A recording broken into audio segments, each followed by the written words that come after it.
Hello drama lovers, welcome to the drama site. మనం మన ఛానల్లో మై డెస్క్ మేట్ అనే Chinese high school romantic comedy డ్రామాని explain చేసుకుంటున్నాము. మీరు ఎవరైనా ముందు పార్ట్స్ని మిస్ అయి ఉంటే లింక్స్ని డిస్క్రిప్షన్లో ఉంచుతాను, లేదంటే మన ఛానల్లోకి వెళ్ళి చూడండి. హీరోయిన్కి షెన్జే చేసిన పని తెలిసిపోవడం వల్ల షెన్జేని అసహించుకొని హీరోయిన్ వెళ్ళిపోతుంది కదా. ఆ తర్వాత షెన్జే ఇప్పుడు హీరోయిన్ ఇంటికి వస్తాడు. వాళ్ళ ఇంటికి వచ్చిన తర్వాత తనకి ఎలా సారీ చెప్పాలని చాలా ప్రాక్టీస్ చేస్తాడు. ఏది వర్కౌట్ అవ్వకపోయేసరికి ఎలాగోలాగా చెప్దాము అని చెప్పి లోపలికి వెళ్తాడు. తీరా లోపలికి వెళ్ళి చూస్తే అక్కడ చెత్త కుప్ప పక్క ఇంకొక చెత్త కుప్ప నుంచొని ఉండడాన్ని గమనిస్తాడు. అంటే తిన భాషలో జిన్హాన్ అక్కడ ఉండడంతో, అదేంటి నువ్వు ఇక్కడ ఎలా ఉంటున్నావు, అది కూడా చెత్త వేస్తున్నావు అంటే నువ్వు ఇక్కడ ఏమైనా ఉంటున్నావా, ఇది మీ ఇల్లా అని అడిగితే, అదే టైంకి అక్కడికి కోపంగా వచ్చిన హీరోయిన్, ఏంట్రా నువ్వు ఇక్కడికి ఎందుకు వచ్చావు, ఆయన జిన్హాన్ మీద ఎందుకు అరుస్తున్నావు అని అంటే, ఇంతకీ తిను మీ ఇంటి దగ్గర ఎందుకు ఉంటున్నాడని క్వశ్చన్ని మళ్ళీ రిపీట్ చేస్తాడు. అప్పుడే హీరోయిన్ చెప్తుంది, తను నా నైబర్, తను మా ఇంటి పైన ఉంటున్నాడు, ఇప్పుడు నీ ప్రాబ్లం ఏంటి అని అంటే, ఏంటి నీ నైబరా, ఇంతవరకు నాకు ఇంత పెద్ద విషయాన్ని ఎలా చెప్పకుండా ఉన్నావు కింగ్ కాంగ్, ఇది కూడా చెప్పాలనిపించలేదా, నేను నీ ఫ్రెండ్నే కదా, చిన్నప్పటి నుంచి మన ఇద్దరం కలిసే పెరిగాము, అంతేలే నువ్వు నాకేమీ చెప్పట్లేదు, నీతో ఫ్రెండ్షిప్ కట్ చేసుకోవడమే మంచిదని ఏదో సరదాగా అని అక్కడి నుంచి వెళ్తూ ఉంటే జిన్హాన్ ఇంకా వాడిని రెచ్చగొట్టడం కోసం, పద కింగ్ కాంగ్ మన ఇద్దరం చదువుకోవాలి కదా అని చెప్పి లోపలికి వెళ్ళబోతూ ఉంటారు. కావాలని నన్ను రెచ్చగొడుతున్నావు కదా, నీ పని ఇలా కాదు, నేను మీ ఇద్దరి పని చెప్తాను ఆగు అని చెప్పి బయటికి వెళ్ళిన తర్వాత బయట వాళ్ళ ఇంటి ముందున్న ఒక నోటీస్ బోర్డు వైపు చూస్తాడు. అక్కడ ఒక టూలెట్ బోర్డు ఉంటుంది. వాళ్ళ అపార్ట్మెంట్లోనే హీరోయిన్ వాళ్ళ ఫ్లోర్లోనే ఇంకొక ఇల్లు ఖాళీ ఉండడంతో వెంటనే ఓ బ్రోకర్ని పిలిపించుకొని ఆ ఇంట్లోకి తన సామాన్లన్నింటినీ షిఫ్ట్ చేయించేసుకుంటాడు. ఎందుకంటే షెన్జే వాళ్ళ పేరెంట్స్ ఇద్దరు వర్కింగ్, వాళ్ళ డాడీ సీఈఓ, వాళ్ళ మమ్మీ ఏమో వెరీ రిచ్ బిజినెస్ మ్యాన్. అల్టిమేట్గా షెన్జే కూడా ఒక రిచ్ కిడ్ అయి ఉంటాడు కాబట్టి తను చిట్టికేసాడంటే తను ఇల్లేంటి ఇంకా దేనన్నా మార్చేసుకోగలడు. అందుకే ఇప్పుడు తను పెద్ద లగ్జరియస్ విల్లాని కూడా వదిలేసి హీరోయిన్ ఇంకా హీరో కలిసి ఉంటే తనకే ప్రాబ్లం రావచ్చు, హీరోయిన్ కంప్లీట్గా తనకి దూరంగా వెళ్ళిపోతుందేమని భయపడి ఇల్లు అయితే మారిపోతాడు. ప్రస్తుతానికి తను ఇల్లు మారిపోయాడనే సంతోషకరమైన విషయాన్ని హీరోయిన్ షేర్ చేసుకుందామని మెసేజ్ చేస్తే మెసేజ్కి రిప్లై ఇవ్వదు. ఏం చేస్తుందబ్బా అని ఆలోచిస్తే తీరా మనకి చూపిస్తారు జిన్హాన్ ఇంకా హీరోయిన్ వీళ్ళిద్దరూ కలిసి చదువుతూ ఉంటారు. ఇది తెలియని షెన్జే ఆపకుండా మెసేజ్లు పంపిస్తూ ఉంటాడు, కానీ తను నోటిఫికేషన్స్ని కూడా ఆఫ్ చేసుకుంటుంది కాబట్టి వీళ్ళిద్దరికి ఎటువంటి డిస్టర్బెన్స్ ఉండదు. ఇంకొక వైపు షెన్జే ఈసారి తన ఫ్లాట్ నెంబర్ ఇంకా వాళ్ళిద్దరూ కలిసి ఉన్న ఒక ఫోటోని తీసి హీరోయిన్ ఫోన్కి పంపిస్తాడు. హీరోయిన్ కాస్త అలసిపోయింది కాబట్టి రెస్ట్ తీసుకోవాలనుకుంటుందని చెప్పిన తర్వాత జిన్హాన్ ఆమెకి వాటర్ ఇస్తాడు. వాటర్ ఇద్దామనుకున్న టైంలో ఫోన్ని చెక్ చేస్తే షెన్జే వాళ్ళ ఇంటి కిందే ఉంటున్నాడు అన్న విషయాన్ని గమనించి వెంటనే అతని దగ్గరికి పరిగెత్తుకుంటూ వెళ్తుంది. హీరోయిన్తో పాటు జిన్హాన్ కూడా వచ్చి, అదేంటి నువ్వు ఇక్కడికి మారిపోయావా, ఇల్లు మారిపోయావా, ఎందుకు మారిపోయావో అని అడిగితే అదంతా నీకు అనవసరం అని అంటాడు. నేను నీకు చెప్పాల్సిన అవసరం కూడా లేదు అని అన్న తర్వాత నాకు తెలిసింది, ఖచ్చితంగా మీ మమ్మీ డాడీ వాళ్ళ బిజినెస్ లాస్ అయిపోవడం వల్లే కదా నువ్వు ఇల్లు మారిపోయావు, మీ డాడీ కంపెనీ ఏమైనా బ్యాంక్రప్ట్ అయిపోయిందా అని అడిగితే నోరు అదుపులో పెట్టుకో కింగ్ కాంగ్ అని అంటాడు.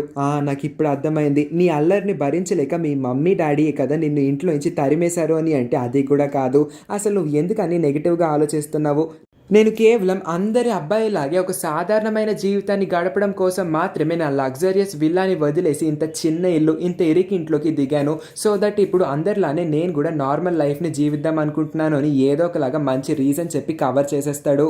కానీ తను ఇంట్లోకి అయితే దిగాడు, కానీ తన సామాన్లన్నింటినీ షిఫ్ట్ చేసుకోవాలి, ఆ తర్వాత ఇల్లు మొత్తాన్ని క్లీన్ చేసుకోవాలి. దానికోసం ఎవరో ఒకరు హెల్ప్ కావాలి కాబట్టి లిటిల్ కింగ్ కాంగ్ నాకు హెల్ప్ చేయవా, లేదంటే నేను ఇవాళ రాత్రి పూట కింద పడుకోవాల్సి ఉంటుంది, అసలు కింద పడుకోవడం నాకు అలవాటే లేదు అన్న తర్వాత కింగ్ కాంగ్ జిన్హాన్ పర్మిషన్ తీసుకొని నేను అతనికి ఇవాళ హెల్ప్ చేస్తాను, ఎలాగో కొత్తగా వచ్చాడు కదా అని అంటుంది. అటు తిరిగేలోపు కావాలనే ఇదంతా చేస్తున్నాడన్న విషయాన్ని ఎక్స్ప్రెస్ చేయడానికి ఎక్కిరిస్తాడు జిన్హాన్ని. జిన్హాన్ ప్రస్తుతానికి మంచి ఎక్స్ప్రెషనే పెట్టిన లోపల కుళ్ళు ఎక్కువైపోతుంది, హీరోయిన్ పై కోపం పెరిగిపోతుంది కూడా.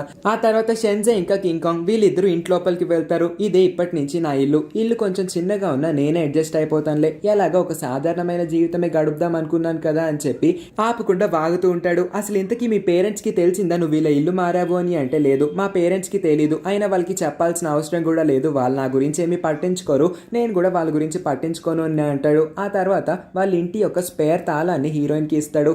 ఒకవేళ నేను నా తాళాన్ని ఎక్కడన్నా పడేసుకున్నా సరే నేను మీ ఇంటికి వచ్చి ఈ తాళాన్ని తీసుకుంటాడు, అందుకోసం జాగ్రత్తగా ఉంచు దీన్ని అని చెప్పి హీరోయిన్ని అక్కడి నుంచి పంపిస్తాడు.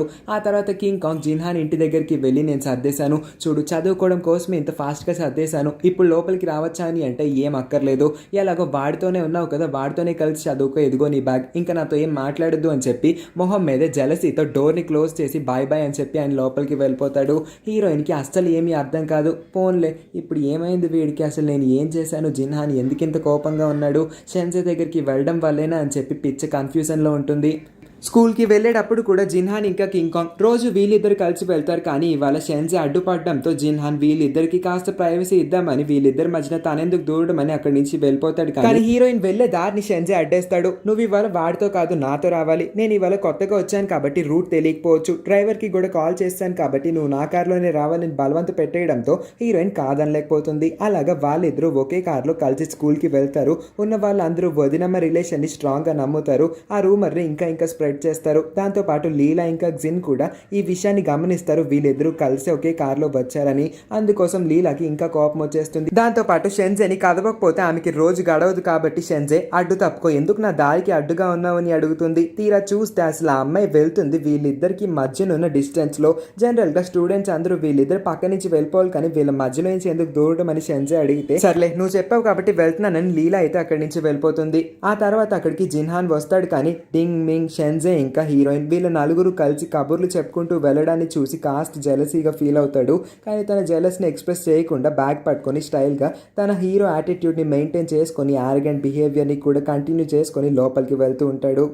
షెన్జే ఇంకా హీరోయిన్ వీళ్ళిద్దరూ కాస్త క్లోజ్ గా ఉంటున్నారు కదా ఈ మధ్య. రూమర్ నిజమే అనుకుంటా అని అనగానే లీలాకి నిజంగానే కోపం వస్తుంది. నువ్వు ఎందుకు అలా అంటున్నావు, నా ముందు ఎందుకు షెన్జే పేరు మళ్ళీ ఎత్తుతావు, నాకు అసలు షెన్జే నచ్చడం నీకు తెలుసు కదా అని తన చేతిలో ఉన్న చిప్స్ ప్యాకెట్ ని లాక్కొని కోపంగా అక్కడి నుంచి వెళ్ళిపోతుంది. అప్పుడే జిన్ దగ్గరికి డోడో వచ్చి నువ్వు ఒక్క ప్యాకెట్ చిప్స్ తింటున్నావు అంటే దానిలో 150 కిలో క్యాలరీస్ ఉంటాయి, అంటే నువ్వు ఆ కిలో క్యాలరీస్ మొత్తాన్ని కరిగించాలంటే 15 నిమిషాలు పరిగెత్తాలి, అప్పుడు కానీ ఆ క్యాలరీస్ మొత్తం కరగవు, అందుకోసం ఇంకా చిప్స్ తినడం మానే అని చెప్పి అంటుంది.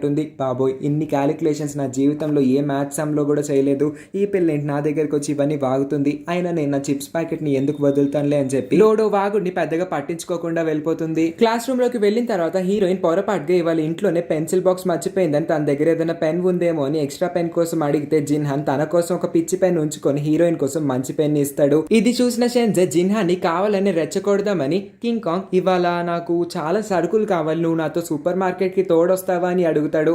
వస్తానులే, సరే జిన్హాన్ నాకు పెన్ ఇస్తావా అని అనగానే తన పెన్ని బాక్స్ లో పెట్టేసుకొని బాక్స్ ని క్లోజ్ చేసుకొని నువ్వు ఎలాగో వాడితే సూపర్ మార్కెట్ కి వెళ్తున్నావు కదా అక్కడే ఒక పెన్ని కొనుక్కో, నేనైతే నీకు పెన్ ఇవ్వను అని చెప్పి అంటాడు. ఆ తర్వాత జిన్హాన్ షెన్జే వైపు చూడంగానే షెన్జే ఇలాంటి ఎక్స్ప్రెషన్ పెడతాడు, నేను రెచ్చగొడితే నువ్వు ఈజీగా రెచ్చిపోతున్నావు అన్నట్టుగా. నెక్స్ట్ సీన్లో చూపిస్తారు షెన్జే ఇంకా హీరోయిన్ వీళ్ళిద్దరూ సూపర్ మార్కెట్కి వస్తారు. షెన్జే ఇల్లు మారిపోయాడు కాబట్టి తినడానికి చాలా సామాన్లు కావాలి, ఇంట్లోకి కూడా చాలా సరుకులు కావాలి, అవన్నీ కొనడానికి ఎక్కడి నుంచి స్టార్ట్ చేయాలో తనకి తెలియట్లేదని అంటాడు. వాళ్ళిద్దరూ సూపర్ మార్కెట్కి వెళ్ళి ఏం చేస్తారో, నేను కూడా అక్కడికి వెళ్ళాలి, వాళ్ళు అసలు ఏం చేస్తారో, వాళ్ళంత క్లోజ్గా ఉండడానికి వీల్లేదని ఆలోచిస్తూ ఉన్న జిన్హాన్ ఏదో ఒక వంక చెప్పి ఇంట్లో నూడిల్స్ అయిపోయి స్టీక్ అయిపోయింది, మీట్ అయిపోయింది, నేను సూపర్ మార్కెట్కి వెళ్ళి తెచ్చుకోవాలి, పద బండి తిప్పు సూపర్ మార్కెట్కి తీసుకువెళ్ళు అని చెప్పి షార్కి అంటాడు. షార్కి విషయం అర్థమైపోతుంది కానీ జిన్హాన్ ముందు బయటపడ్డంతే. ఇంకొక వైపు హీరోయిన్ షెన్జే కోసం హీరో స్పాన్సర్ చేస్తూ ఉన్న ఒక టవల్ బ్రాండ్ ని తీసి ఇది కొనుక్కో, చాలా బాగుంటుంది, మెత్తగా ఉంటుంది, నీళ్ళని కూడా పీలుస్తుంది అని అంటే వెంటనే తను ఇది కాదు నాకు ఈ కలరే నచ్చింది నేను ఇదే తీసుకుంటాను అని వేరే తీసుకుంటాడు. హీరోయిన్ ఇంకొక షాంపూ, ఇది కూడా హీరో స్పాన్సర్ చేస్తూ ఉంటాడు, దీన్ని తీసుకో, ఈ బ్రషెస్ తీసుకొని అంటే తను కావాలని అవన్నీ జిన్హాన్ స్పాన్సర్ చేస్తున్నాడు కాబట్టి అవి మాత్రం తీసుకోకూడదు, ఇంకేదైనా తీసుకుంటానని వేరు బ్రాండ్స్ అన్నిటిని తన బాస్కెట్ లో వేసుకుంటాడు. తీరా చూస్తే తను వేసుకున్నవన్నీ కూడా జియాన్ చెంగ్ స్పాన్సర్ చేస్తున్న బ్రాండ్స్ అయి ఉంటాయి. అందుకే లిటిల్ కింగ్ కాంగ్ అడుగుతుంది, కొంప తీసి నువ్వు జియాన్ చెంగ్ యొక్క ఫ్యాన్ బాయ్ అయితే కాదు కదా, అలా అయితే నేను అసలు నీతో మాట్లాడను అని అంటుంది. అస్సలు కాదు, నువ్వు అసలు దాని గురించి ఆలోచించని కూడా ఆలోచించద్దు, జియాన్ చెంగ్ జిన్హాన్ వీళ్ళిద్దరికి నేను ఫ్యాన్ కాదు, బాస్కెట్ బాల్ ఛాంపియన్ జార్డన్ అనే అతనికే నేను ఫ్యాన్ బాయ్ని అని చెప్పంగానే సర్లే ఇది నేను తీసుకుంటున్నాను అని అనగానే ఏంటది, ఇంతకీ అది కూడా జిన్హానే స్పాన్సర్ చేస్తున్నాడా, అలా అయితే నాకు వద్దు అని అంటుంది. ఇంతకీ ఇది నీకెందుకు కావాలనుకుంటున్నావు, ఇది నీకు కాదు నా కోసం అని అనగానే సరే నీకోసం నేను దాన్ని కొనిపెడతాను ఆగు అని చెప్తే నీకేమైనా పిచ్చి పట్టిందా, నువ్వు కొంటే కానీ ఇది నేను కొనుక్కోలేకపోతున్నాను అనుకుంటున్నావు, నువ్వే నాకు కొనక్కర్లేదు, అసలు ఇది ఏంటో తెలుసుకొని మాట్లాడు, నీకు చూపించను అని ఆ సేఫ్టీ ప్యాడ్ని పట్టుకొని అక్కడి నుంచి పరిగెత్తేస్తుంది. ఆ తర్వాత వీళ్ళు ఇప్పుడు ఫ్రోజన్ ఫుడ్స్ తీసుకోవడానికి ఫ్రీజర్స్ దగ్గరికి వస్తారు. అక్కడ కొన్ని మష్రూమ్ ప్యాకెట్స్ కనపడడంతో షెన్జేకి అవి ఇష్టమేమో అనుకొని 2-3 తీసి వేస్తుంది. ఆ తర్వాత పన్నీర్ కూడా వేస్తుంది. దాన్ని పట్టుకునేసరికి ఈలోపు జిన్హాన్ అక్కడికి వచ్చి ఆ పన్నీర్ నాకు కావాలి అని దాన్ని తీసేసుకుంటాడు. సరే నీకు కావస్తే నీకే ఇస్తాను, ఇదిగో తీసుకో అని చెప్పి తన బాస్కెట్లో వేయించేస్తుంది. షెన్జేకి ఒళ్ళు మండుతుంది. నాకు రైస్ కావాలి కింగ్ కాంగ్ అని అంటే నాకు కూడా రైస్ కావాలి కింగ్ కాంగ్ అని జిన్హాన్ అంటాడు. సో ఇప్పుడు వీళ్ళిద్దరికి రైస్ కావాలి కాబట్టి గొడవ పడకండి, మీ ఇద్దరు ఎలాగో దాన్ని మొయ్యలేరు కాబట్టి నేను మోస్తాను, మీ ఇద్దరి కోసం నేను మోసుకొస్తాను, ఆగండి, మీరు మాత్రం మీకు కావాల్సిన మిగిలిన సామాన్లన్నింటినీ కొనుక్కుంటూ ఉండండి, నేను మీకోసం రైస్ తీసుకొని వస్తానని తను అక్కడి నుంచి వెళ్తుంది. జిన్హాన్ దేన్ని తీద్దామనుకున్న వెంటనే షెన్జే అడ్డుపడి దాన్ని ముందు లాగేసుకుంటాడు. రెండో ప్రోడక్ట్కి కూడా అలానే జరుగుతుంది. సో అల్టిమేట్గా ఇప్పుడు ముందు నూడిల్స్ విషయంలో జరిగినట్టే వీడు ఇప్పుడు కూడా ఇలానే చేస్తున్నాడు. వీడు రెచ్చగొట్టంగానే ఈజీగా రెచ్చిపోతాడని అర్థం చేసుకొని మళ్ళీ ఆ ఫ్రీజర్ సెక్షన్ దగ్గరికి వెళ్ళి ముందు ఒక చేపనైతే జిన్హాన్ కొంటాడు. ఒకటేం సరిపోతుంది, నువ్వు చాలా చీప్గా కనబడుతున్నావు, నాకు 2 చేపలు కావాలి అని అంటాడు. ఇప్పుడు పీతల సెక్షన్ దగ్గరికి వచ్చి నాకు 2 పీతలు కావాలని జిన్హాన్ అంటే నాకు 2 సరిపోవు, నాకు 4 కావాలి అని చెప్పి జిన్హాన్ తీసుకున్న ప్రతి దానికి డబల్ తీసుకుందాం అనుకుంటాడు. ఇప్పుడు జిన్హాన్ కావాలని 100 రొయ్యలు కావాలి నాకు అని అనగానే, ఏంటి నీ ట్రిక్కి నేను పడిపోతాను అనుకుంటున్నావా, నేను 200 రొయ్యలు ఏమి తీసుకొని చూడు, నేను ఈజీగా నీ ఇలాంటి చీప్ ట్రిక్స్కి పడే ప్రసక్తే లేదు అని అంటే, ఈలోపు అక్కడికి వచ్చిన లిటిల్ కింగ్ కాంగ్ అదేంటి 2 పెద్ద పెద్ద చేపల్ని ఎందుకు తీసుకున్నావని షెన్జే అడిగితే, ఏం పర్లేదు, ఒకటి నేను తింటాను, ఇంకొకటి నదిలోకి వదిలేస్తానని కవర్ చేసుకుంటాడు. బాగానే కవర్ చేసుకున్నావు, కానీ ఇప్పుడు ఆ 200 రొయ్యల సంగతి ఏంటో చూసుకొని జిన్హాన్ అక్కడి నుంచి బయలుదేరుతారు. ఇద్దరు 100 రొయ్యలు 200 రొయ్యలు ఆర్డర్ని క్యాన్సిల్ చేసుకొని బిల్లింగ్ కౌంటర్ దగ్గరికి వస్తారు. కానీ దీనిలో కూడా ఇద్దరిలో ఎవరు ఫస్ట్ వెళ్తారన్న విషయంలో గొడవ పడుతూ ఇద్దరు బాస్కెట్స్ని తోసుకుంటూ నేనే ఫస్ట్ బిల్ వేయించుకుంటానంటే నేనే ఫస్ట్ అని గొడవ పడుతూ ఉంటారు. వెంటనే జిన్హాన్ తన దగ్గర ఉన్న ఒక స్టీక్ ప్యాకెట్ని తీసి, ఇది నాకు ఇవాళ వండుతావా, నాకు ఎలాగో స్టీక్ వండుకోవడం రాదు అని అంటే, షెన్జే కూడా నాకు స్టీక్ వండుకోవడం రాదు, నాకు కూడా వండి పెట్టచ్చు కదా ప్లీజ్ అని అనగానే జిన్హాన్ అస్సలు అక్కర్లేదు, నీకు అవకాశం కూడా రాదు, ఎందుకో తెలుసా, చూస్తావా అని చెప్పి వెంటనే ఒక కవర్ని తీస్తే ఆ షాప్లో ఉన్న స్టీక్స్ అన్నిటిని తనే కొనేసి ఉంటాడు. షెన్జే షాక్ అయిపోతాడు. ఇప్పుడు తను చెప్పినట్టు తను ఇవాళ స్టీక్ వండుకోవడానికి కింగ్ కాంగ్ని పిలుస్తాడు. కానీ తన దగ్గర స్టీకే లేనప్పుడు కింగ్ కాంగ్ వచ్చి ఏం ప్రయోజనం అని చెప్పి వెంటనే కింగ్ కాంగ్ని జిన్హాన్ వాళ్ళ ఇంటికే రమ్మని పిలుస్తాడు. ఇంకేముంది, ఈ గొడవలో అల్టిమేట్గా షెన్జే ఓడిపోయాడు. జిన్హాన్ గెలవడంతో నీకు స్టీక్ వండడానికి మీ ఇంటికే వస్తాను జిన్హాన్ అని హీరోయిన్ కూడా జిన్హాన్ వాళ్ళ ఇంటికే వెళ్ళడానికి ఒప్పుకుంటుంది. కానీ షెన్జేకి ఒళ్ళు మండిపోయి, నీ పని ఇలా కాదు, రేపు చెప్తాను అని అనుకుంటాడు. సో ఇప్పుడు ఈ 3 క్యారెక్టర్స్ నైబర్స్ అయిపోయారు కాబట్టి ఈ నైబర్స్ చేసే అల్లరిని, ఇంకా హీరోయిన్ కోసం వీళ్ళిద్దరూ పడే గొడవలు, వీళ్ళిద్దరి యొక్క జెలసీ మూమెంట్స్ అన్ని చాలా ఇంట్రెస్టింగ్గా ఉంటాయి. ఆ పార్ట్స్ని కూడా మిస్ అవ్వకుండా చూడాలనుకుంటే మర్చిపోకుండా వెళ్లే ముందు ఈ వీడియోని లైక్ చేసి మన ఛానల్ని కూడా సబ్స్క్రైబ్ చేసుకోండి. దాంతోపాటు పక్కనే ఉన్న నోటిఫికేషన్ బెల్ని కూడా ఆన్ చేసుకొని ఉంచడం వల్ల మేము పెట్టే ప్రతి వీడియోని మీరు మిస్ అవ్వకుండా చూడగలుగుతారు. Thank you for watching.